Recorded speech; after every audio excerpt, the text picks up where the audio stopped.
My stepdaughter said, "Dad's will makes everything mine. You can stay until the end of the month." I didn't argue. I poured her a cup of tea and asked her what kind of mover she planned to use. For 16 days, she and her husband walked through my apartment with measuring tape and color swatches. Then on the morning of the estate meeting, my attorney placed 3 documents on the table, and the woman who had been planning my exit learned she had been planning it in the wrong house. Good day, dear listeners. It's Emma again, and I'm grateful you found your way here. Before I begin, please take a moment to like this video and let me know in the comments where you're watching from. I love to picture the towns and cities where my stories travel, and if anyone in your life has ever mistaken your quiet for consent, please stay with me until the end. I think you'll understand why. My name is Constance Penelope Whitfield, and I've lived on the 17th floor of a pre-war building on Riverside Drive in Manhattan for 34 years. I want you to picture that before I tell you what happened, because the apartment matters. It matters more than the people who tried to take it understood. The building was built in 1928. The bones are good, as my late husband used to say. 11-foot ceilings, original crown molding, a fireplace that still works because Albert paid a craftsman from Queens to restore the flue the year we moved in. 2 bedrooms, a small library, a kitchen I painted the soft sage green in 1998 because I'd read that sage was the color of calm, and I had just turned 50 and decided I wanted more calm in my life. Albert and I were married for 26 years. He was a professor of art history at Columbia, the kind of man who could speak for 90 minutes about a single Vermeer and leave you feeling like you'd been shown something you'd been walking past for years.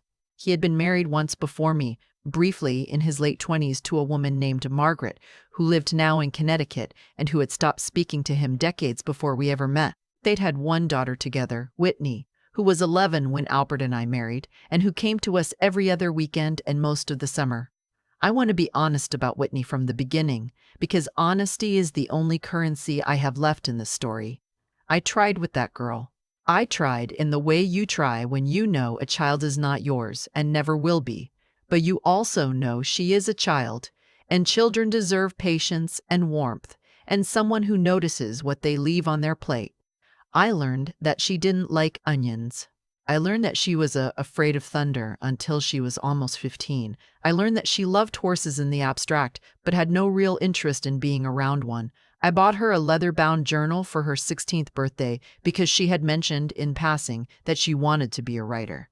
She thanked me politely, and I never saw the journal again. Whitney is 51 now. She married a man named Bradford Coyne 16 years ago, a commercial real estate broker who specializes in Manhattan residential conversions, which is a sentence I learned the importance of much later. They have no children. They live in a townhouse on the Upper East Side that her father helped them purchase with a substantial loan that was never repaid and was, in time, simply absorbed into the vocabulary of our family as the gift. That word, gift, is going to come up again. Please remember it. Albert died in October. Pancreatic cancer, 4 months from diagnosis to the end, which is both terribly fast and impossibly slow when you are living through it. He was 78. I was 72. We had the funeral at Riverside Church because he had always loved the bells. Whitney sat in the front row beside me and held my hand during the service, and I remember thinking that grief is a strange equalizer, that for the first time in 3 decades, she and I were standing on the same patch of ground. That feeling lasted approximately 11 days. The first sign came at the reception after the burial. Bradford pulled me aside near the coat check at the restaurant and said, in the warm, low voice that men like Bradford use when they are about to say something they have rehearsed, "Constance, when things settle down, we should sit down and talk about the apartment, just the practical side. I know you'll want to simplify." I said something polite. I don't remember what.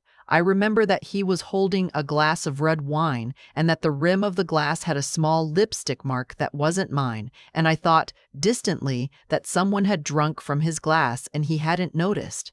In the days after the funeral, Whitney began calling me every other afternoon.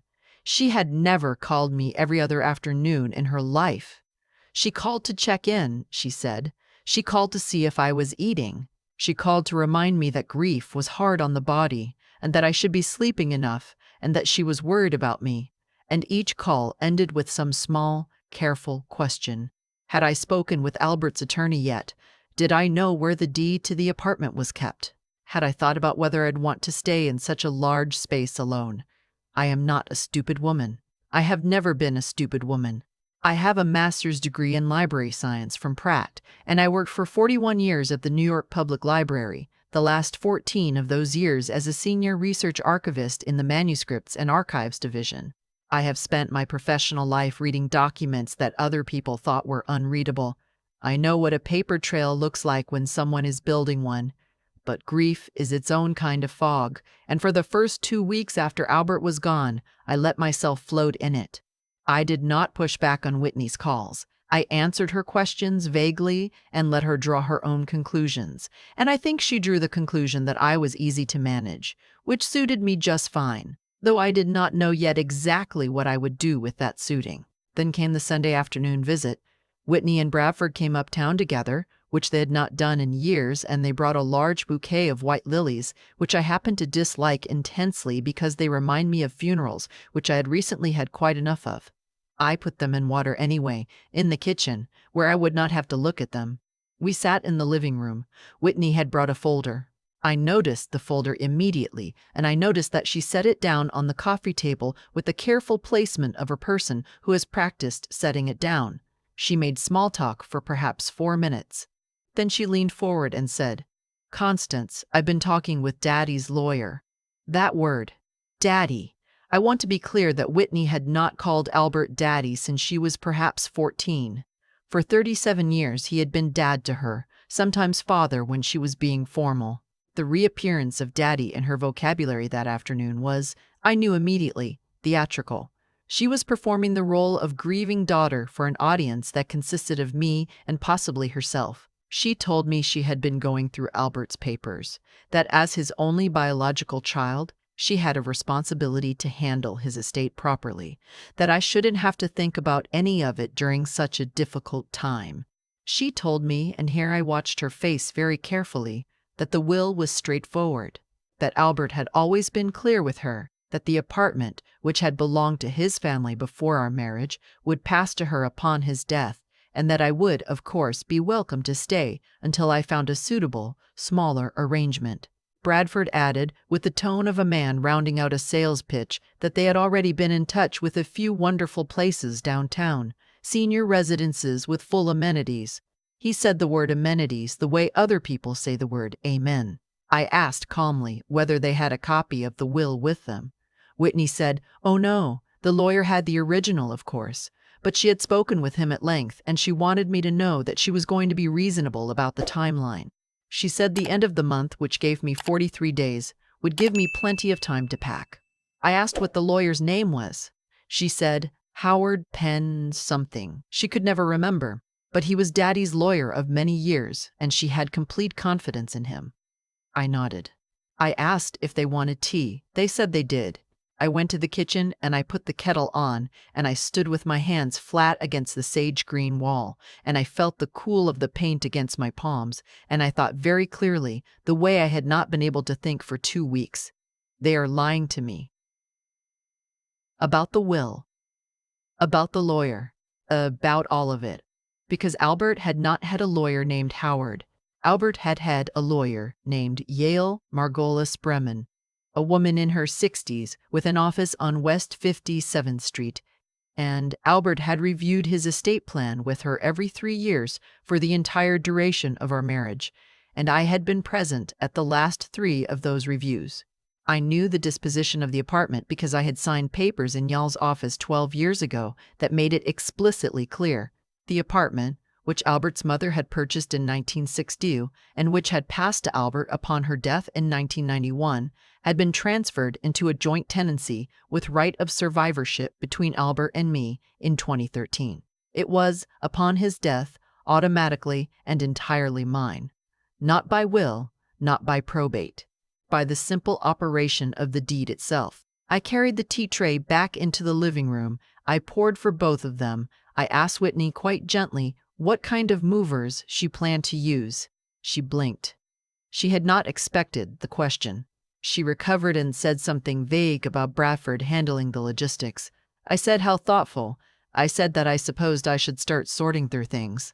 I said it the way a tired old woman would say it, with a small sigh, and I watched the relief move across both their faces like sunrise across a hayfield. They left an hour later. Bradford squeezed my shoulder at the door and said, "We're going to take such good care of you, Constance." I closed the door behind them. I went back to the living room. I picked up the cup Whitney had drunk from, which still had a trace of her lipstick on the rim, and I set it carefully in the sink. I did not wash it yet. I wanted to look at it for a while. Then I sat down at Albert's desk in the library and I called E.L. Margolis Bremen's office and I asked the receptionist for the earliest appointment she had available. She said Thursday morning. I said Thursday morning would be fine. I want to tell you about Yael because she is going to matter. Yael is 68 years old, the daughter of a German Jewish refugee father and an Israeli mother, raised in Washington Heights, educated at NYU and Columbia Law. She wears reading glasses on a silver chain, and she keeps a small jade plant on her desk that she has been growing, she once told me, for 31 years. She speaks slowly. She does not waste words. When I sat down across from her on Thursday morning and told her what had happened, she listened without interrupting for the full 23 minutes it took me to lay it out. When I finished, she took off her glasses and let them fall to her chest on their chain, and she said, "Constance, your stepdaughter is either profoundly misinformed or she is lying to you. The apartment is not part of Albert's probate estate. It passed to you by operation of the deed at the moment of his death. There's no will provision that could change that. None." I said I knew. She said, "Then why are you here?" I said because I needed to understand the rest of it. Because Whitney was not a fool, and Bradford was a real estate man, and the two of them together had not invented a story about the will without some plan attached to it. I wanted to know what the plan was before I let them know that I knew. Yael put her glasses back on. She said, "Tell me what assets are in probate. What did Albert actually leave by will?" There was the brokerage account, I told her, which had been left jointly to me and Whitney, 60-40 in my favor. There was the art collection. There was a small property in the Berkshires that Albert had inherited from a great-aunt and had never gotten around to selling. There was, I added, the Vermeer. Yael's hand paused on her notepad. The Vermeer is not really a Vermeer. I should be honest. It is a small oil-on-panel attributed to the studio of Vermeer, which is not the same thing, but which is also not nothing. Albert had bought it at auction in 1987 for what was then a substantial sum and what would now be, depending on which scholar you trusted on a given Tuesday, somewhere between $400,000 and $1.2 million. He had loved that painting more than almost anything he owned. It hung above the fireplace in our library. It is a woman at a window reading a letter. The light on her face is so particular that even I, who am no scholar, sometimes catch myself believing it is real.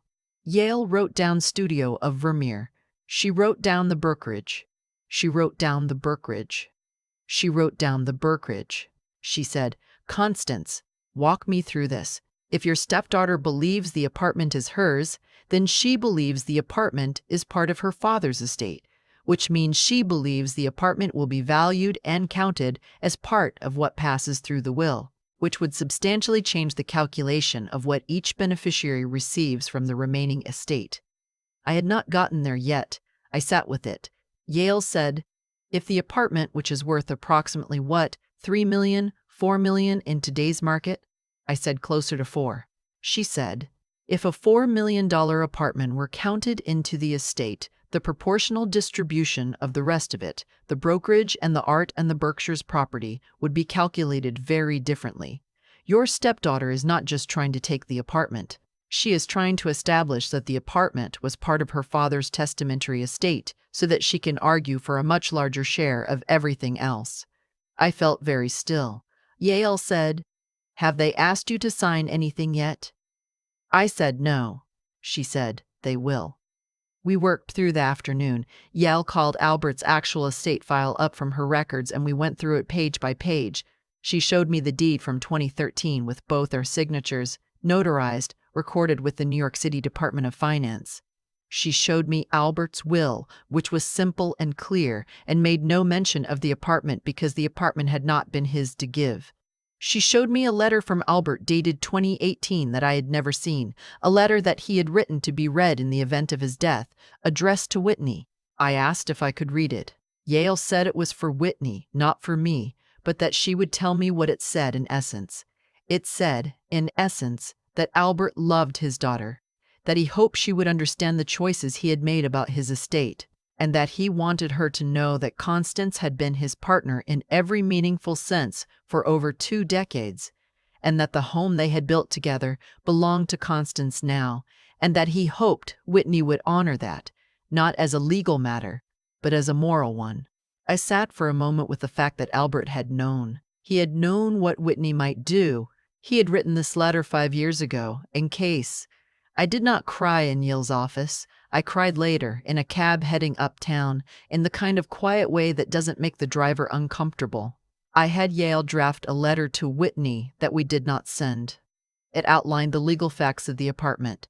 It was, Yale said, our nuclear option. I asked her to hold it. I wanted to see what Whitney would actually do. What Whitney did was bring me a document. 8 days later. She came alone this time. She came on a Tuesday afternoon, and she brought a thin leather portfolio and a soft, sympathetic expression. She said she'd been thinking. She said she wanted to make things easier on me.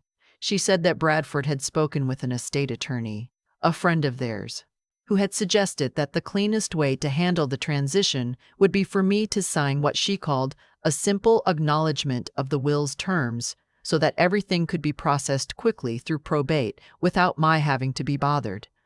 She slid the document across the coffee table. I read it slowly. I am, as I have mentioned, an archivist by training, and I do not read documents the way most people read documents. The acknowledgement, as Whitney called it, was in fact a quitclaim. It was a transfer of my interest in the apartment to her, dressed up in the soft language of cooperation. It would have, had I signed it, undone 34 years of life on the 17th floor and handed it to a woman who had not eaten a single one of my cranberry sauces in 2 decades because she did not eat anything I cooked. I looked up at Whitney. She was watching my face with the specific intensity of a person waiting for a fish to take a hook. I said, "Whitney, may I keep this overnight to read more carefully? My eyes get tired in the afternoon." She hesitated.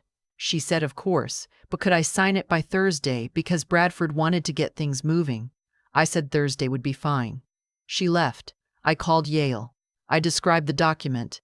Yale was quiet for a long moment, and then she said, "Constance, your stepdaughter just tried to commit fraud against you. This is no longer a misunderstanding." I said I knew. She said, "What do you want to do?" I thought about it. I thought about Albert in the blue chair where he had read every evening for 26 years. I thought about the painting above the fireplace, the woman at the window with the letter. I thought about Whitney at 11, standing in my doorway with a duffel bag trying so hard not to look nervous.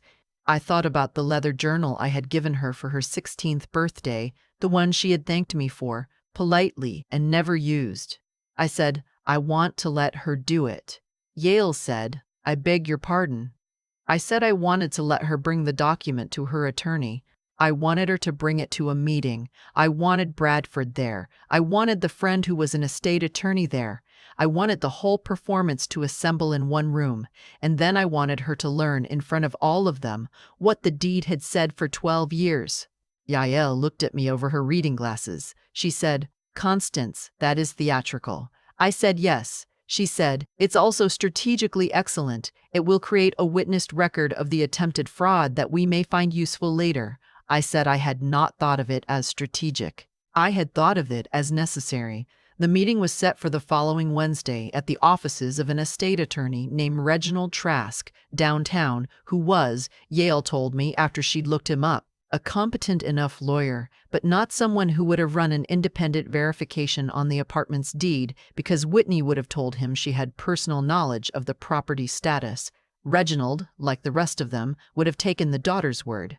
In the 8 days between Whitney's visit and the meeting, I prepared, not in the way one prepares for combat, in the way one prepares for a long voyage. I had Yale draft the response documents. I requested certified copies of the 2013 deed and the recording confirmation from the Department of Finance. I asked Yale to bring Albert's 2018 letter to Whitney, sealed, in case it was time for Whitney to read it. I also did something I had not done in many years. I called Albert's sister. Albert had one sister, Phillida, who was 76 and lived in Tucson, and who had a complicated relationship with Whitney that I had never fully understood. Phillida had always been kind to me, in the brisk way of women who have made peace with their own brother's choices. I told her, on the phone, what was happening. She listened. When I was done, she was quiet for a long moment, and then she said, "Constance, my brother and I did not always get along, but he loved you. And I have known Whitney since the day she was born, and I will tell you, with no joy, that she has been measuring rooms her whole life. Do what you need to do." I did not need her permission, but it helped, in a way I had not expected, to know that someone who had known both of them since before I had ever met either of them saw what I saw. The morning of the meeting, I wore a navy blue dress that Albert had bought me for our 20th anniversary. I wore the pearl earrings my mother had left me. I had my hair done at the salon on Amsterdam, not because I needed to, but because I wanted to feel exactly like myself walking into that room. Yell met me in the lobby. She was wearing a dark gray suit. We went up together. Reginald Trask's office was on the 18th floor of a building on Park Avenue South.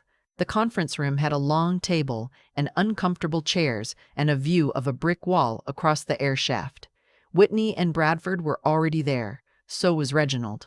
So was a younger man whom Whitney introduced as her estate consultant, by which she apparently meant the friend Bradford had mentioned, who had drafted the quitclaim. His name was Devon. He looked, I thought, about 34. He had a pocket square. There were greetings. There was coffee that Reginald did not offer to me, but did offer to Whitney. I sat. Yale sat beside me. She set down her portfolio. I noticed, with a small private pleasure, that her portfolio was thicker than anyone else's at the table. Reginald began. He spoke to me directly, which was correct, and he addressed me as Mrs. Whitfield, which was also correct. And he said that he understood I had reviewed the acknowledgement document and was prepared to sign it today so that the family could move forward with probate. I said, before any documents are signed, I would like my attorney to present some information about the apartment's title that I think will be relevant to today's discussion. Reginald paused. He looked at Yale. He looked at Whitney. Whitney's face had not yet changed, because she had not yet understood. Bradford's face had begun to change. Bradford, who had spent his career in real estate, was the first one to feel the temperature in the room shift. Yale spoke for about 4 minutes. She spoke clearly and without flourish. She placed on the table a certified copy of the 2013 deed, transferring the apartment into joint tenancy with right of survivorship between Albert and me. She placed beside it the recording confirmation from the New York City Department of Finance. She placed beside that a copy of Albert's actual will, which made no mention of the apartment because the apartment was not part of his estate. She placed beside that a letter from Albert, dated 2018, addressed to Whitney. Reginald was reading. The young consultant, Devon, was reading faster. His pocket square seemed to be doing more work than it had 10 minutes ago. Whitney said, "What is this?" I said, "This is the deed to the apartment. The apartment passed to me automatically on the day your father died. It was never part of his estate. There is no version of the will, no probate proceeding, no acknowledgement, no transfer that changes that." Whitney said, "Daddy promised me." I said, "Your father wrote you a letter. Yale has it. I think you should read it." Yale slid the sealed envelope across the table. Whitney looked at it like it might bite her. Bradford reached for it. Yale said, "It's addressed to Whitney." Whitney opened it. She read it. I watched her face, and I want to be honest with you. Because I have promised honesty, I did not feel triumphant. I felt the particular sadness of watching someone realize that they had been so wrong about so many things for so long. The letter was kind. Whatever else Albert had been, he had been kind to his daughter even in correcting her, and I could see in her face the moment she understood that he had known. 5 years ago, he had known. She set the letter down. She said in a smaller voice than she had been using all morning, "Why didn't he tell me?" I said, I think he hoped he wouldn't have to. Bradford said to Reginald, can we contest the deed? Reginald, who had been reading the recording confirmation, set it down very carefully. He said, Mr. Coyne, the deed was recorded 12 years ago. It is unimpeachable. There is nothing to contest. Devon was looking at his hands. Then Yale said in the even voice she used for the most important sentences, there is one more matter.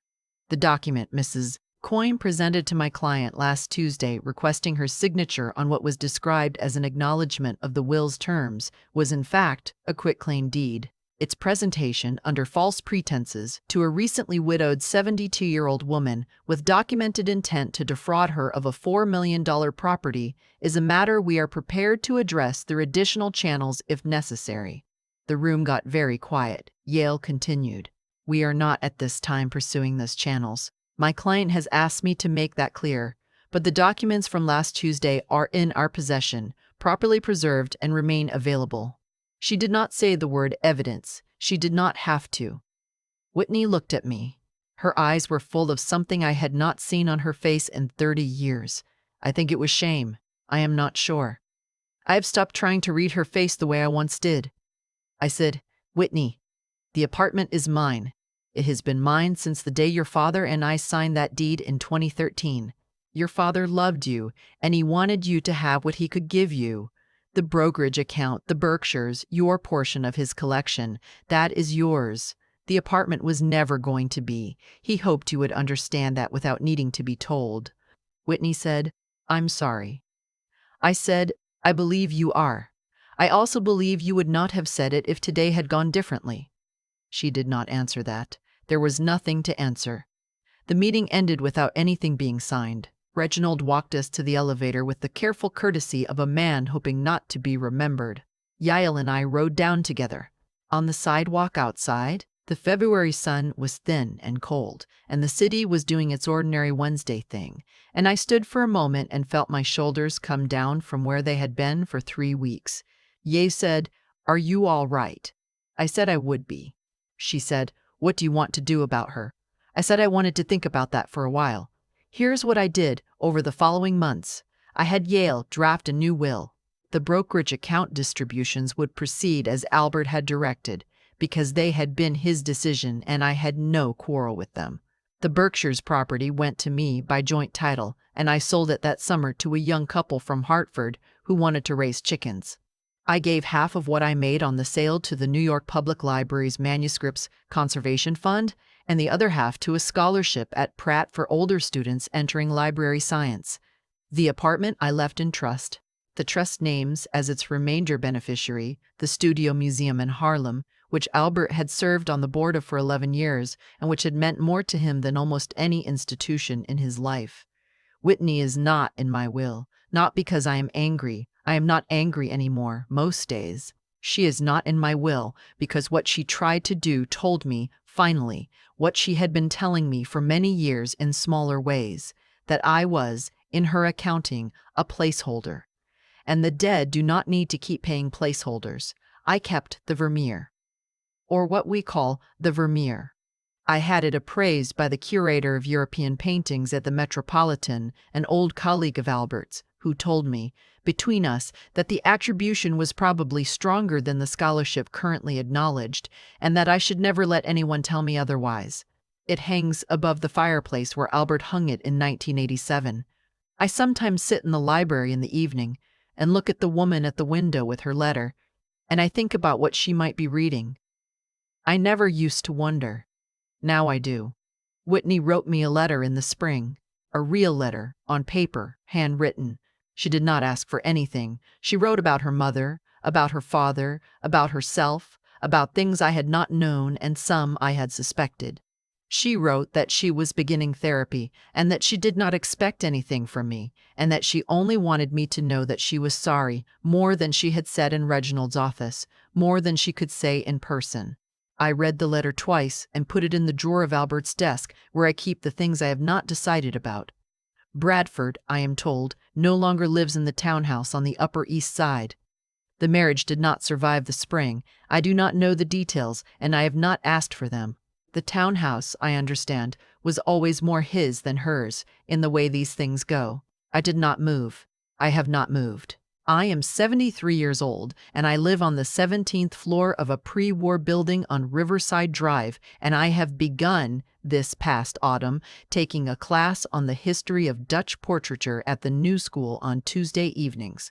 The instructor is a sharp-tongued woman my age, named Ingrid, who disagrees with me on almost every point about almost every painter, and I look forward to Tuesdays now, in a way I had not looked forward to anything in a long time. I had Albert's sister, Felida, come stay for a week in June. We had not spent that much time together in years. We walked along the river in the mornings. She told me stories about Albert as a boy that I had never heard. I told her stories about Albert as a husband that I had never told anyone. We did not talk much about Whitney. There was not much, in the end, to say. So that is the story of the winter I almost let my stepdaughter put me out of my own home and didn't. Here's what I know now that I knew before, but more deeply. Quiet is not the same as weak. A widow at her own table is not a problem to be solved. And love, when it tries to dress itself up as logistics, is not love. If any of this sounds familiar, if anyone in your life has ever called you about your apartment more times in 2 weeks than they called you in 20 years, I hope you'll trust what you noticed. The noticing is not paranoia. The noticing is your mind working exactly as it was designed to work. I'd love to hear from you. Have you ever had to protect something you didn't expect to have to protect from someone you didn't expect to protect it from? Tell me in the comments. Your stories matter to me more than I can say, and I read them all. Thank you truly for listening. Stay with me, there's more coming. I've thought a lot, in the months since that Wednesday in Reginald Trask's conference room, about how a person like Whitney becomes the person Whitney became. She wasn't born wanting her stepmother's apartment. No one is born wanting anything, really. We grow into our wanting, the way a vine grows toward whatever light is offered, and somewhere along the way, Whitney was offered the light of believing that the things in other people's lives were actually delayed deliveries to her own. I don't know exactly when that started. I suspect it was small, at first. A request granted that should have been declined. A favor accepted that should have been earned. Each yes, a teaspoon of warm water, and after enough teaspoons, you have a girl who reaches for what isn't hers and is surprised when the world pulls back. What I learned this winter, more than anything else, is that what we tolerate teaches the people around us what to expect. I had been kind to Whitney for 34 years. I had been patient. I had been, in some quiet way I'm only now seeing clearly, a little afraid of her, because I was the second wife and second wives learn early to keep their elbows in, and that kindness, that patience, that small fear of mine taught Whitney over decades that I was a soft place to push against. She did not invent her arrogance out of thin air. I had, without meaning to, helped to grow it. I'm not blaming myself for what she tried to do. The choice was hers. The fraud was hers. But I am saying that the cause and the effect do not always run in a straight line from one person to another.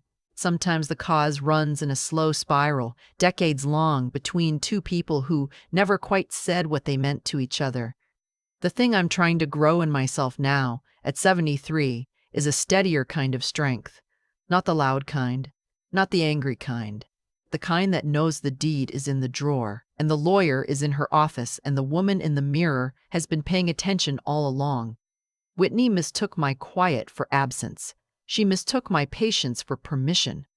I don't blame her for the mistake exactly, but I will not make her teachers anymore. If there is a thing I would say to anyone watching, especially the women near my age who know what I'm talking about without my having to spell it out, it would be this.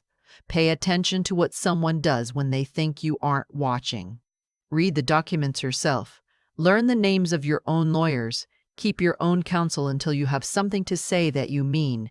And when the moment comes, and it may come, to choose between being polite and being clear, choose clear. The polite version of you will still be there when you're done. Politeness is not the bone of a person. The bone is something quieter and older, and it does not bend. I'm still finding my own bone. I think I'll be finding it for the rest of my life. But this winter, I felt it for the first time in a long time and it held.